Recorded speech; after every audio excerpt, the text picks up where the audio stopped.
Assalamualaikum. Selamat pagi.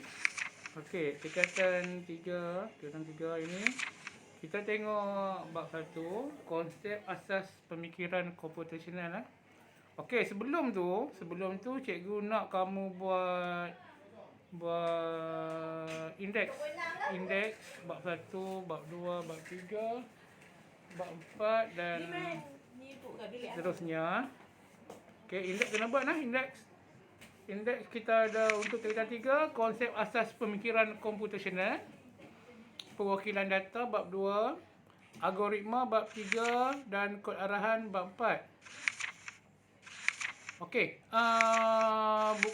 buku teks muka surat 1, bab 1, konsep asas pemikiran komputasional. Okey, seperti yang kita maklum, kamu kena faham apa tu standard kandungan dalam pembangunan atau cara. Kita kena faham apa tu konsep asas pemikiran komputasional. Okey, yang ni cikgu nak kamu baca, faham, hadam apa yang kamu faham berkaitan dengan konsep asas pemikiran komputasional. Yang pertama, pemikiran komputasional ini dia membantu manusia bagi menyelesaikan masalah secara sistematik. Contoh kita ada masalah, macam mana kita nak selesaikan masalah tu dengan mengikut bahasa mesin lah. Okey, yang kedua, kita tengok muka surat 2, 1.1, pembangunan atau cara. Okey, dalam fasa pembangunan atau cara, terdapat 5 fasa pembangunan yang kita kena faham. Yang pertama, fasa analisis masalah, fasa reka bentuk atau cara, pengekodan, pengujian dan penyah perbijatan dan dokumentasi.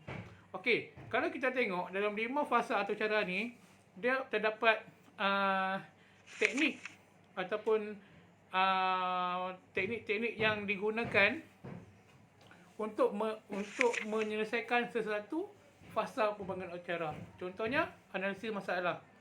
Analisis masalah ni dia ada teknik leraian untuk menyelesaikan masalah tersebut. Kita tengok contoh. Tapi sebelum tu kita kena tahu dulu apa itu analisis masalah, fasa reka bentuk atau cara, pengekodan, pengujian dan penyah perbijatan dan fasa dokumentasi. Okey, yang pertama sekali cikgu nak kamu buat nota muka surat 1, 2, 3 dan 4. Nota lah. Muka surat 5 ni nantilah pelan-pelan kita buat. Okey, sebelum tu kita tengok dia akan bagi satu masalah. Satu masalah contohnya dia nak kira luas padang bola. Padang bola ni kita tengok dia segi empat tepat. Bukan segi empat sama. Kalau segi empat sama tu dia bukan padang bola. Dia mungkin kelas ke bilik kan. Padang bola mesti segi empat tepat. Macam mana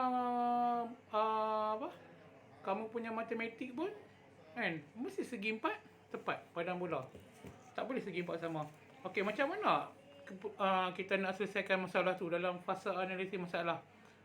Okey, dalam teknik leraian kamu belajar form 2, dia ada 2, masalah besar, masalah kecil. Dalam masalah tu kita kena tengok pula macam mana dia nak selesaikan masalah besar dengan masalah kecil tu. Contoh yang kedua, kita ke fasa reka bentuk atau cara. Di mana dalam fasa reka bentuk atau cara ni dia ada menulis sudut, melukis cetak alih dan mereka bentuk antara muka pengguna. Okey, contoh fasa reka bentuk atau cara dia menggunakan teknik pengecaman corak. Bahagian besar, bahagian kecil.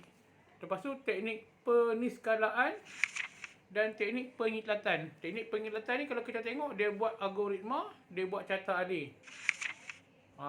Dua teknik dulu ni cikgu nak tunjuk kat kamu dulu. Dalam apa-apa pun, yang penting yang pertama sekali kamu kena baca dululah. Baca dulu. Dalam 5 fasa tu terdapat beberapa teknik yang digunakan.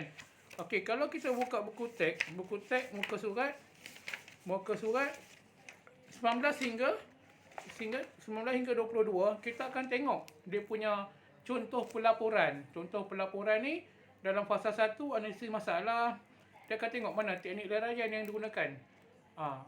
dalam reka bentuk acara, teknik apa? Pengenyaman corak, teknik peniskalaan, teknik pengiklatan dan sampai fasa dokumentasi. Dokumentasi ni ada 4 teknik. Okey, yang pertama sekali, cikgu nak kamu faham berkaitan dengan fasa analisis masalah dengan fasa reka bentuk acara dulu.